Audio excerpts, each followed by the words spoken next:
बात अब करेंगे पाकिस्तान की, जो एक बार फिर से हो चुका है एक्सपोज।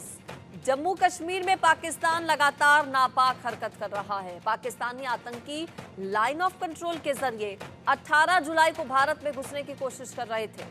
भारतीय सेना के जवानों ने दोनों आतंकियों को मुठभेड़ में मार गिराया। सेना की तरफ से 19 जुलाई को जारी किए गए एक बयान में इसकी जानकारी दी गई।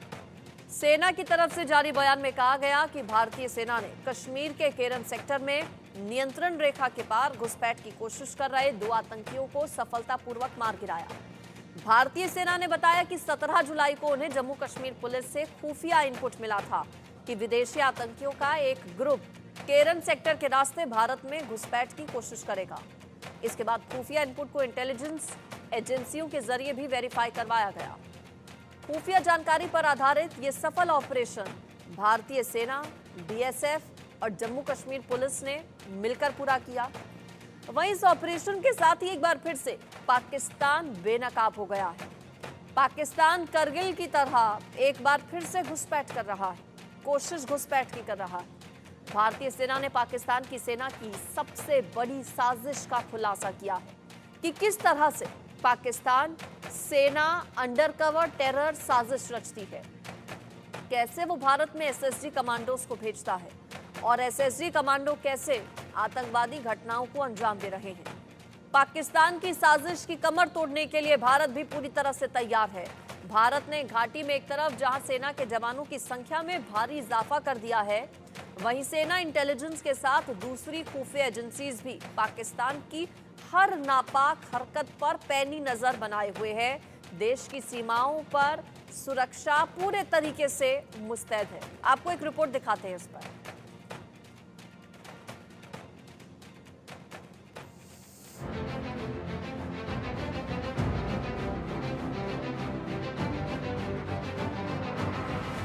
पाकिस्तान की साजिश का सुपर एक्सक्लूसिव सबूत। केरन सेक्टर में स्टेयर एयूजी असॉल्ट राइफल बरामद। आतंकियों के पास से एयूजी असॉल्ट राइफल बरामद। इंडिया न्यूज पर पाकिस्तान की साजिश का सबसे बड़ा खुलासा, पाकिस्तान की साजिश का सुपर एक्सक्लूसिव सबूत। जी हां, आपको बता दूं कि लाइन ऑफ कंट्रोल के पार बैठे पाकिस्तानी सेना के कमांडोज, एसएसजी कमांडोज को पाकिस्तान भेज रहा है जम्मू कश्मीर में। पाकिस्तान अपनी नापाक हरकतों से बाज नहीं आता। पाकिस्तान लगातार भारत में आतंक की घटनाओं को अंजाम देता रहा है। इसका खुलासा कई बार भारत की जांच एजेंसियों ने किया है। अब पाकिस्तान की नापाक हरकत एक बार फिर से बेनकाब हुई है। जम्मू और कश्मीर में पाकिस्तान के स्पेशल सर्विस ग्रुप यानी कि एसएसजी कमांडोज के आतंकी हमलों में शामिल होने के पुख्ता सबूत मिले हैं। इसकी तस्दीक यूं भी होती है कि शरीर के निहत्थे हिस्सों पर इतना सटीक हमला करने और इतने लंबे समय तक जंगलों में छिपे रहने के लिए सैन्य स्तर के प्रशिक्षण की आवश्यकता होती है। एनएसजी ने इस मामले में संदेह जाहिर करते हुए कहा था कि पाकिस्तान के सेवानिवृत्त नियमित सैनिक भाड़े के सैनिकों के रूप में घुसपैठ कर रहे हैं। इस बात को तब और मजबूती मिलती है जब हम करगिल युद्ध की तह में जाते हैं, क्योंकि करगिल युद्ध के दौरान पाकिस्तान ने नॉर्दर्न लाइट इन्फेंट्री से अपने नियमित सेना के जवानों को भेजा था। चलिए अब आपको ये बता देते हैं कि आखिर ये एसएसजी कमांडो कौन हैं और इनका काम करने का तरीका क्या है। एसएसजी पाकिस्तानी सेना का विशेष गुप्त ऑपरेशन बल है। एसएसजी के सदस्य सीधे पाकिस्तान की इंटर सर्विसेज इंटेलिजेंस यानी कि आईएसआई में भर्ती होते हैं। एसएसजी कमांडो का काम कन्वर्ट ऑपरेशंस को अंजाम देना होता है। चलिए अब आपको ये भी बता देते हैं कि एसएसजी ने भारत में कब कब कोवर्ट ऑपरेशंस के तहत नापाक साजिश को अंजाम दिया। पाकिस्तान के एसएसजी कमांडो ने एक आतंकी हमले की योजना बनाई थी। उधमपुर में रेलवे स्टेशन के पास एक बस और दूसरी जगह आईजीएस बस पर हमला करने की कोशिश की थी। इस हमले में 2 जवान और 6 नागरिकों की जान चली गई थी। पठानकोट हमला 2016, पाकिस्तानी एसएसजी कमांडो आतंकवादी अजहर मुजाहिदीन ने साजिश रची। पठानकोट विमानस्थल पर हमला करने की योजना बनाई। साजिश में भारतीय सुरक्षा बलों के जवानों ने जान गंवाई। कुपवाड़ा के केरन सेक्टर में मारे गए 2 आतंकियों के पास से एक AK-47 और दूसरा Steyr AUG rifle, assault rifle बरामद की गई थी। जी हां, ये वही राइफल है जो पाकिस्तानी सेना के एलीट कमांडो यानी कि एसएसजी कमांडो को मुहैया करवाई गई है पाकिस्तानी डिफेंस मिनिस्ट्री द्वारा। और पाकिस्तान उन्हीं हथियारों के साथ उन कमांडोज को जम्मू कश्मीर में आतंकी गतिविधियों के लिए, आतंकी हमलों के लिए भेज रहा है। पाकिस्तान बार बार भारत में आतंकवाद की घटनाओं को अंजाम देता है। वहीं पाकिस्तान पर यह भी आरोप है कि उसने कई बार अंतर्राष्ट्रीय मानकों और समझौतों का उल्लंघन किया है। अब पाकिस्तान ने एक बार फिर से मर्यादा का उल्लंघन किया है और भारत में कोवर्ट ऑपरेशंस के तहत आतंकी घटना को अंजाम दिया है। पाकिस्तान की साजिश का सुपर एक्सक्लूसिव सबूत, केरन सेक्टर में स्टेयर एयूजी असॉल्ट राइफल बरामद की। आतंकियों के पास से एयूजी असॉल्ट राइफल बरामद। एयूजी असॉल्ट राइफल से लैस रहते हैं पाकिस्तान के एसएसजी कमांडो। पाकिस्तान की एलीट फोर्सेस की साजिशों का सबूत एक्सक्लूसिव। इंटरनेशनल मानकों और समझौतों का उल्लंघन कर रहा है पाकिस्तान। इस बार जम्मू कश्मीर के डोडा इलाके में सेना को आतंकियों के पास से असॉल्ट राइफल मिली है। आइए पहले हम आपको ये बताते हैं कि इस राइफल की खूबी क्या है। असॉल्ट राइफल एक प्रकार की स्वचालित राइफल होती है। असॉल्ट राइफल्स की बॉडी आमतौर पर खास धातु या प्लास्टिक से बनी होती है। राइफल्स का कैलिबर आमतौर पर 5.56 mm या फिर 7.62 mm होता है। राइफल्स ऑटोमेटिक और मैनुअल दोनों होती है। असॉल्ट राइफल में सामान्य लकड़ी, मेटल या इलेक्ट्रॉनिक साइट्स होते हैं। आमतौर पर बड़ी क्षमता वाले मैगजीन होते हैं ताकि ज्यादा गोलियां रखी जा सके। बट डिजाइन आमतौर पर सुविधाजनक होता है। Austrian made Steyr AUG rifle 1971 में बनाई गई थी और इस राइफल की खासियत यह है कि इसमें पहले से टेलीस्कोप जो है वो इंस्टॉल्ड रहता है और ये हथियार जो है ये किसी भी एलीट कमांडोज के पास, जो कि दुनिया के कई देशों के पास ऑस्ट्रियन कंपनीज ने एक्सपोर्ट किया था, वो उनको एक खास फायदा देता है क्योंकि वो दूर से इस हथियार के साथ किसी को भी निशाना बना सकते हैं। बहरहाल पाकिस्तान एक बार फिर से बेनकाब हुआ है और सच ये भी है कि सर्जिकल स्ट्राइक से एयर स्ट्राइक तक होने के बावजूद पाकिस्तान सुधरने का नाम नहीं ले रहा। अब पाकिस्तान की डोडा में नापाक हरकत के बाद भारत के नागरिक पाकिस्तान को सबक सिखाने की गुहार भारत सरकार से लगा रहे हैं ताकि पाकिस्तान को कड़ा सबक मिले। Bureau report, India news. पिछले कुछ दिनों में जम्मू रीजन में अलग अलग जगहों पर जिस तरह से आतंकी हमले हुए हैं, उसके बाद से ही लोगों में गुस्सा है, आक्रोश है और यही मांग उठ रही है कि एक बार फिर से पाकिस्तान को सबक सिखाए जाने का काम होना चाहिए। सर्जिकल स्ट्राइक और एयर स्ट्राइक के बाद पाकिस्तान अब नहीं सुधरा है तो एक बार फिर से ऐसा ही एक्शन होना चाहिए कि एक नज़ीर पेश हो। इस पर चर्चा के लिए मेरे साथ खास मेहमान भी जुड़ गए हैं। मेजर जनरल रिटायर्ड पीके सहगल सर मेरे साथ जुड़ गए हैं सीनियर रक्षा विशेषज्ञ के तौर पर। साथ ही साथ मेजर जनरल रिटायर्ड जेकेएस परिहार सर भी मेरे साथ जुड़ गए हैं। आशिक मीन मेरे साथ हमारे संवाददाता श्रीनगर से हैं और अजय जांडियाल जम्मू से रिपोर्ट कर रहे हैं। अजय के पास पहले मैं जाती हूं। अजय, चूंकि पाकिस्तान एक बार फिर से एक्सपोज हो गया है, एसएसजी कमांडोज भेजे जा रहे हैं, हाईटेक हथियार भी पाकिस्तान की ओर से भेजे गए हैं, और क्या जानकारियां मिली हैं अजय?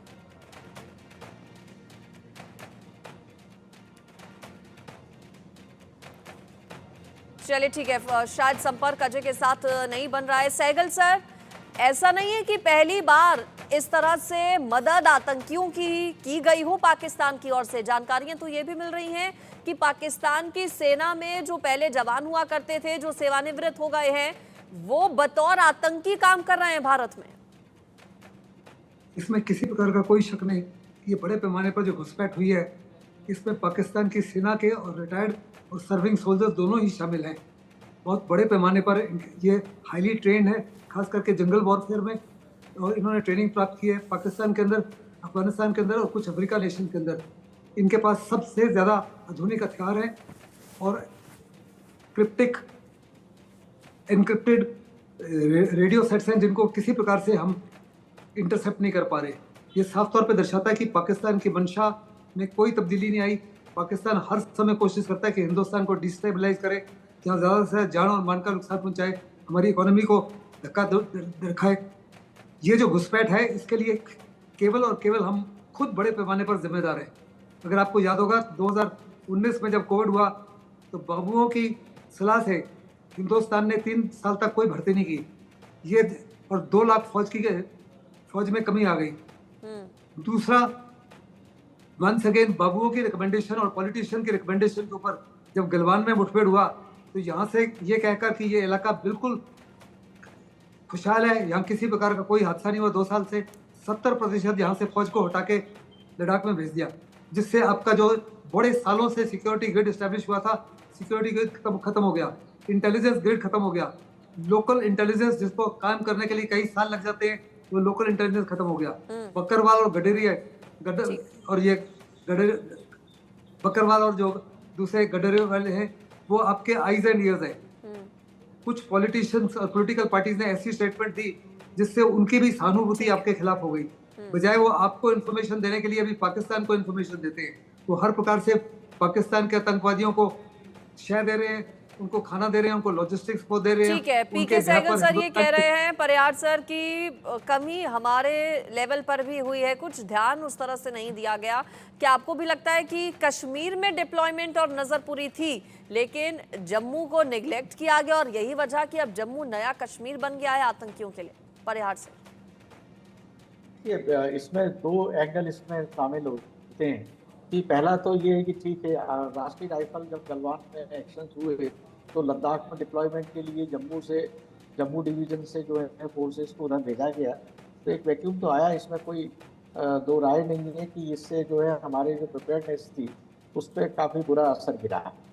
दूसरी बात जो क्यों अचानक जम्मू डिवीज़न एक्टिव हो गया, एक तो डिप्लॉयमेंट कम हुआ, दूसरा ये कि मेजर फोर्स और जितना सारा फोकस था, कंसंट्रेशन हमारे एंटी टेररिस्ट ऑपरेशंस के थे वो वैली में हो गए, और वैली में होने की वजह से वहाँ से इन्फिल्ट्रेशन जो है वो मुश्किल हो गया और उनका जितना भी स्लीपर सेल्स और बाकी सपोर्टर्स थे वो कमज़ोर पड़ने लगे। इसको देखते हुए फिर पाकिस्तान ने स्ट्रेटजी चेंज करी और उन्होंने इसमें पंजाब के बॉर्डर के थ्रू इसमें मुझे तो ये भी शक होता है कि करतारपुर साहिब का जो कॉरिडोर पाकिस्तान ने खुलवाया था उसमें एक ये भी साजिश रही है। शकरगढ़ और सियालकोट के उसके जंगलों से इन्होंने फिर वहाँ पर ट्रेनिंग दे के भेजना शुरू करे, और जम्मू में वैसे ही वीक एरिया था और वहाँ पर उन्होंने अपना डेवलप किया। जनरल सहगल साहब ने बहुत पते की बात की है कि जो गडरिए थे जो हमारे साथ रहते थे उनके साथ में हमारे डिस्टेंस हुए, तो वो उस पर भी अभी एक्शन की जरूरत है। इन सबके अलावा जब आपको याद होगा जब 15 अगस्त 2020 को तालिबानी अफगानिस्तान में काबिज हुए थे, तब भी मैंने आप ही की चैनल पर कहा था कि जो अमेरिका जो हथियार छोड़ के जा रहा है ये तालिबान यूज नहीं करेगा, ये बेचेगा। उनके पास में एमिनिशंस भी थे और उन्होंने सस्ते में बेचे हैं, पाकिस्तान के उसको मिले और उन्होंने यहाँ पर बेचे। इसी महीने पिछले महीने मई जून में पाकिस्तान में लश्कर और जैश के सरगनाओं की एक स्पेशल मीटिंग हुई है जो पाकिस्तान आर्मी और ISI के साथ हुई, और उन्होंने ये डिसाइड किया कि जम्मू रीजन में जो है हम ऑपरेशन आपने चूंकि परिहार सर जैश और लश्कर का जिक्र किया, जैश और लश्कर के ही अजय आतंकी बताए जाते हैं, 40 से 50 दिन की संख्या है जो कि जम्मू रीजन में अलग अलग जगहों पर छिपे हुए हैं। इनकी धरपकड़ के लिए, इनके खात्मे के लिए बड़े पैमाने पर ऑपरेशन भी चलाया जा रहा है। उस ऑपरेशन को लेकर क्या जानकारी देंगे अजय? देखिए, बिल्कुल एक चीज को समझना होगा कि जिस तरीके से लगातार जम्मू कश्मीर में और खासतौर पे 30 सालों से ज्यादा वक्त में आतंकवाद जो चल रहा था, उस आतंकवाद का जब मुंहतोड़ जवाब कश्मीर में दिया गया, कमर तोड़ दी गई, वहां पर पत्थरबाजी बंद हो गई, वहां पर जो टेरर अटैक थे वो कम हो गए। उसके बाद जब जम्मू खत्ते की बात की आई तो कहीं ना कहीं कोशिश पाकिस्तान की ये थी कि किसी भी तरीके से सुरक्षा बलों के जवान, आप देखिए जम्मू कश्मीर में अगर आप देखेंगे जिस भी और नजर आपकी जाएगी तो इस वक्त सुरक्षा बलों की तैनाती जो है बड़े लेवल पर की गई है, और इस चीज को सुनिश्चित किया जा रहा है कि किसी भी तरीके से पाकिस्तान के नापाक इरादे कामयाब ना हो। दरअसल पाकिस्तान जम्मू को टारगेट इसलिए करना चाहता है क्योंकि पाकिस्तान को पता है कि जम्मू खित्ते में आतंकियों को छुपने के लिए पर्याप्त जगह मिल सकती है, यहाँ जंगल का इलाका ज्यादा है। कश्मीर में आतंकी दरअसल लोगों के घरों में ठिकाने बनाकर रहते थे, वो लोगों की कश्मीर में जो महिलाएं थी उनके साथ बदसलूकी होती थी, उनके बलात्कार होते थे। ये आतंकी सरहद पार से आकर आतंकी घटनाओं को तो हम जान देते थे, मगर उन लोगों को एक्सप्लॉइट किया जाता था, लड़कियों को एक्सप्लॉइट किया जाता था, उनकी इज्जत से खेला जाता था। जिसके बाद कश्मीर के लोगों ने जानकारियां पुलिस से, सुरक्षा बलों से साझा करना शुरू की, और उसके बाद आतंकियों के टॉप कमांडर जो थे, आतंकियों का सफाया कश्मीर में हुआ। और उसके बाद जब वहां पर दाल नहीं गई तो एक फोकस शिफ्ट करने के लिए, एक शिफ्ट मारने के लिए पाकिस्तान की तरफ से नया प्लान किया गया कि जो 90 के दशक के बाद जो जम्मू में आतंकवाद हुआ था, उस आतंकवाद को तेज करने के लिए जम्मू में जो है वो अपना डेरा डाला जाए, क्योंकि जम्मू के कई आतंकी अभी भी पाकिस्तान के कब्जे वाले कश्मीर और पाकिस्तान में रहते हैं, जो आतंकी ट्रेनिंग के लिए वहां गए और उसके बाद से लगातार वहीं बैठे हुए हैं। उन आतंकियों की मदद से उनके जरिए यहां पर टेरर नेटवर्क को रिवाइव करने का प्लान शुरू हुआ। आपको याद होगा कि पिछले लगभग 6 महीने से बार बार इंडिया न्यूज पर हमने ये चीजें बताई हैं कि कैसे उन आतंकियों के खिलाफ कार्रवाइयां हो रही हैं। पैटर्न अपना बदला है, ये भी देखा गया है पिछले कुछ महीनों में आतंकियों की ओर से। अजय आप बने रहिए, देखिए जगह तो बदली ही है, अब घाटी की जगह जम्मू फोकस पर है आतंकियों के, स्ट्रैटेजी बदली है और रणनीति बहुत ज्यादा आशिक मीर बदली है। आतंकियों ने हाईटेक हथियार अब उनके पास है। ये हथियार आते कहां से हैं? बताया जा रहा है कि अफगानिस्तान की ओर से भी मदद की गई है पाकिस्तान को इन हाईटेक हथियारों को मुहैया करवाने में, और फिर वो हथियार भारत तक कैसे पहुंचते हैं? क्या इन हथियारों को पहुंचाने में एसएसजी कमांडोज का इस्तेमाल किया जाता है पाकिस्तान की ओर से? बिल्कुल अंजलि, अगर हम बात करें तो बीते 2 सालों में जो मिलिटेंसी का शिफ्ट जम्मू के इलाकों में देखने को मिल रहा है, तो इससे साफ तौर पर यह पता चल रहा है कि जो जम्मू की अगर हम बात करें, इस रीजन की अगर हम बात करें, तो 1990 से अब तक ये इलाका जो है शांतिपूर्वक था। यहाँ पर आतंकवाद बिल्कुल भी नहीं था। इन इलाकों की जब बात आती है तो यहाँ पर नॉर्मल सी थी। भले ही कश्मीर में आतंकवाद काफी ज्यादा बढ़ चुका था, लेकिन जम्मू के जो इलाके आज टारगेट किए जाते हैं, जो इलाके आज हिट किए जाते हैं, तो इन इलाकों में शांति बनी हुई थी। अब कहीं ना कहीं ये स्ट्रेटेजी जो है चेंज होती जा रही है। जो आतंकी है, इनको बाकायदा तौर पर पाकिस्तान की आर्मी से जो है आर्मी इनको ट्रेन करती है। जंगलों में ज्यादातर अगर हम देखा जाए तो इन आतंकियों को ट्रेनिंग दी जाती है कि किस तरह से आप कश्मीर में घुसपैठ करें। और जब भी यहाँ पर कोई आतंकी, बीते कुछ अगर महीनों की बात करें, जो भी आतंकी यहाँ पर मारे गए तो उनके कब्जे से M4 राइफल जो है बरामद हुई है। और ये राइफल जो है सीधे तौर पर ये अब इंटेलिजेंस एजेंसीज को पता चला है कि ये राइफल जो है अफगानिस्तान में जब वॉर चल रहा था, जब यूएस आर्मी अफगानिस्तान से 2021 में निकली, तो उसके बाद वहां पर ये वेपन्स रहे थे। और जिसके बाद अफगानिस्तान के तालिबान की तरफ से ये वेपन्स जो है पाकिस्तान को दिए गए, और पाकिस्तान से ये वेपन्स जो है ज्यादा तौर पर अब जम्मू कश्मीर में आतंकियों के पास मिल रहे हैं। यानी सीधे तौर पर यह कहा जा सकता है कि पाकिस्तान की आर्मी जो है बिल्कुल इन आतंकियों को सपोर्ट करती है, और जब भी घुसपैठ की कोशिश की जाती है तो लगातार पीछे से पाकिस्तान आर्मी इन आतंकियों को फायर करती है, और उसी की वजह से जो है कहीं ना कहीं से ये घुसपैठ करने में कामयाब होते हैं। ठीक है, आशिक आप बने रहिए, पीके सहगल सर के पास में जा रही हूँ। पीके सहगल सर, चूंकि बड़े पैमाने पर ऑपरेशन इस वक्त चलाया जा रहा है जम्मू कश्मीर में, सुरक्षा बलों की ओर से अतिरिक्त तैनाती भी की गई है, लेकिन क्या आपको लगता है कि इन आतंकियों से ज्यादा बड़ी चुनौती आतंकियों के जो मददगार हैं वो हैं सेना के लिए, सुरक्षा बलों के लिए? पहले आतंक की अगर कमर तोड़नी है तो मददगारों तक भी पहुंचना होगा। इसमें किसी प्रकार का कोई शक नहीं कि जितने भी ओवरग्राउंड वर्कर्स हैं वो काफ़ी से ज़्यादा पाकिस्तान की मदद कर रहे हैं, आतंकियों की मदद कर रहे हैं। कि जैसे कि मैंने कहा, इनको बॉर्डर पर रिसीव करते हैं, इनको छुपाते हैं जंगलों में, केव्स में और माउंटेन्स में, साथ में इनको हर प्रकार की खाना देते हैं, रहने की जगह देते हैं, इनको रिकॉनेसेंस इनके बिहाफ पर करते हैं, फौज तक पहुंचने का रास्ता मार्ग दर्शाते हैं, और हमला करने के बाद में कैसे भागना है, कहाँ छिपना है, उसके बारे में सारी जानकारी देते हैं। इसलिए बहुत ही लाजमी है कि हम इनकी कमर तोड़ें, और उसको तोड़ने के लिए बड़े पैमाने पर अभी सेना को दोबारा वहाँ लगाया जा रहा है, कमांडोज को लगाया जा रहा है। तो मुझे कोई शक नहीं है कि क्योंकि दोबारा वहाँ ट्रुप्स को लगाया जा रहा है, हम अगले कुछ दिनों में ये तमाम जितने भी आतंकवादी आए हैं इनको सबको ढेर कर देंगे। साथ ही साथ हम सिक्योरिटी ग्रिड को दोबारा कायम करेंगे, इंटेलिजेंस ग्रिड को दोबारा कायम करेंगे, लोकल इंटेलिजेंस को दोबारा कायम करेंगे, और पाकिस्तान को इस हादसे का बहुत बड़ा सबक भी सिखाएंगे। पिछले 3 सालों में 125 जवानों ने शहादत दी है। देशवासियों को बड़ा गुस्सा है, तो कह रहे हैं सरकार डिसाइसिव है, सरकार स्ट्रांग है, आर्म्ड फोर्सेस स्ट्रांग है, तो क्यों नहीं पाकिस्तान को मुंह तोड़ जवाब दिया जा रहा।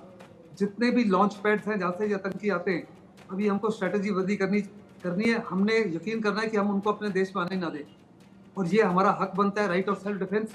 उसको इख्तियार करते हुए मुझे पक्का यकीन है अगले कुछ दिनों में हिंदुस्तान की तरफ से कुछ बड़ी कार्रवाई होगी, बिल्कुल उसी माफिक जैसे उरी के बाद हुई थी और पुलवामा के बाद हुई थी, क्योंकि पाकिस्तान अदरवाइज बाज नहीं आएगा और हर हालत में इस माफी की कोशिश करता रहेगा, और जब भी हमारी तरफ से कोई भी वीकनेस होगी या खामी होगी उसको वो एक्सप्लॉइट करेगा। मैं उसको दाग देता हूँ कि हमारी कमजोरी का उसने फायदा उठाया और बड़े पैमाने पर फायदा उठाया और हमको नुकसान पहुंचा रहा है। लेकिन ये उसकी बड़ी जबरदस्त भूल है। जब जब उसने हिंदुस्तान को ललकारा है, हिंदुस्तान ने उसको बहुत बुरी तरह से मारा है और वही दोबारा उसको हम मारेंगे। ठीक है। इसमें किसी प्रकार का परिहार कोई सर, शक नहीं। आपको क्या लगता है कि लोकल इंटेलिजेंस के स्तर पर भी कहीं ना कहीं फेल्योर रहा पिछले कुछ दिनों में? जिस तरह से हमले हुए, स्थानीय लोगों की मदद से आतंकियों की ओर से इन हमलों को अंजाम दिया गया। मैं ये नहीं कहूंगा कि फेलियर हुआ, पर लेप्सेस हुए कहीं पे, कि उसमें कहीं ना कहीं कुछ लूप होल्स रह गए। और कोई, जैसा जनरल सहगल साहब ने बोला है, मैं बिल्कुल इत्तेफाक रखता हूँ इस बात से कि कोई भी टेररिस्ट ऑपरेशन, जितने भी इम्प्लीमेंटेशन होते हैं और वो गतिविधियों को अंजाम देते हैं, जब तक लोकल सपोर्ट ना हो, जब तक उनके स्लीपर सेल्स ना हो, उनको फाइनेंस ना हो, उनको लॉजिस्टिक्स ना मिल रहे हो, ठहरने की जगह हो, उनको इंटेलिजेंस मिले, इसके बिना ये कामयाब नहीं हो सकते। और यही जो एक फेल्योर हमारा है कि हम उसको, उन लोगों को पूरी तरह से आइडेंटिफाई नहीं कर पाए।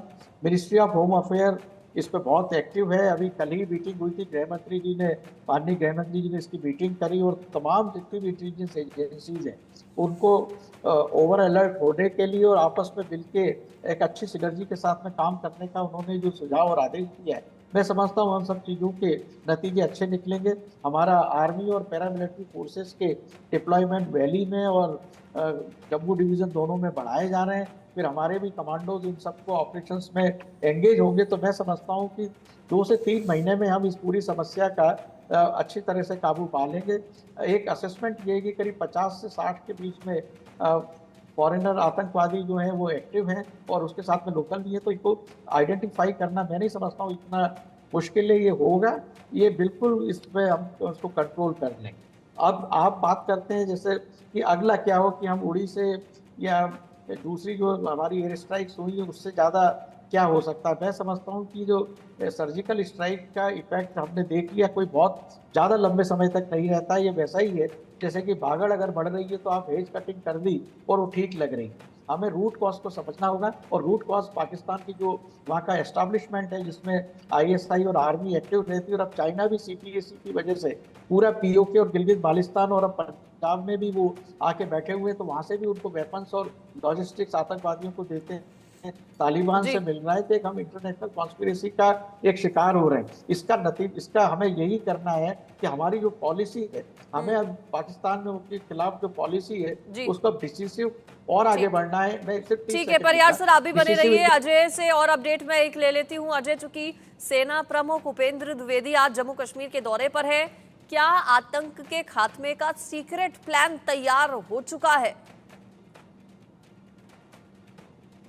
देखिए, मैं आपको बताऊं कि लगातार यहां पर मैराथन बैठक का सिलसिला चल रहा है। इस वक्त आर्मी चीफ जो जनरल उपेंद्र द्विवेदी हैं वो लगभग 3:30 बजे के करीब जो है वो पहुंचे थे पुलिस लाइन, पुलिस हेडक्वार्टर। वहां पे उनकी बैठक चल रही है और इस बैठक के बाद, क्योंकि इस बैठक में तमाम जो आला अफसर हैं जम्मू कश्मीर पुलिस के, सेना के, BSF के, CRPF के, उनके साथ बैठक होने के बाद ठीक यहाँ पर राजभवन में जो है बैठक होने वाली है, जिसमें जनरल उपेंद्र द्विवेदी और लेफ्टिनेंट गवर्नर जो जम्मू कश्मीर के हैं मनोज सिन्हा, उनके बीच में बैठक होगी और कहीं ना कहीं वो ब्रीफ करेंगे कि किस तरीके की सुरक्षा व्यवस्था इस वक्त जम्मू में करनी है और क्या प्लानिंग जो है वो की गई है, किस तरह से जो मीटिंग हुई है। बिल्कुल, थोड़ी देर में बैठक अजय बता रहे हैं शुरू होने वाली है। आशिक मीर, हलचल बहुत ज्यादा बढ़ी हुई है। इस बीच चर्चाएं घाटी में किस तरह की हैं लोगों के बीच, क्या कुछ बहुत बड़ा होने वाला है? देखिए अंजलि, अगर हम बात करें कश्मीर घाटी में सिक्योरिटी को जो है हाई अलर्ट पर पहले से ही रखा है, क्योंकि लगातार इन्फिल्ट्रेशन अटैम्प्ट जो है बार बार किए जाए हैं। क्योंकि अगर हम केरन कुपवारा की बात करें या उरी सेक्टर की बात करें तो इन जगहों से लगातार घुसपैठ की कोशिश की जा रही है। क्योंकि अगर हम पाकिस्तान में बैठे आकाओं की बात करें तो कई सारे आतंकी कैंप्स जो है अभी भी POK में चल रहे हैं, जो इस फिराक में लगे रहते हैं कि कब उनको मौका मिले वो घुसपैठ करे। तो इस बीच जो है पूरी सिक्योरिटी हाई अलर्ट पर रखी गई है। साथ साथ जम्मू कश्मीर में इस वक्त कश्मीर में जो है अमरनाथ यात्रा भी चल रही है और अमरनाथ यात्रा को लेकर जो है पहले ही कई सारी मीटिंग्स की चुकी है, क्योंकि यात्रियों की चलिए ठीक है। आशिक मीर, अजय जांडियाल आपका शुक्रिया, सहगल सर, परिहार सर, आप दोनों का भी शुक्रिया चर्चा में शामिल होने के लिए। तो टूटेगी आतंक की कमर, अब चूंकि तैयारी हो चुकी है पूरी और आज बैठकें भी लगातार हो रही हैं। थोड़ी देर में एक हाई लेवल मीटिंग भी शुरू होने वाली है। खुद सेना प्रमुख इस बैठक की अध्यक्षता करेंगे।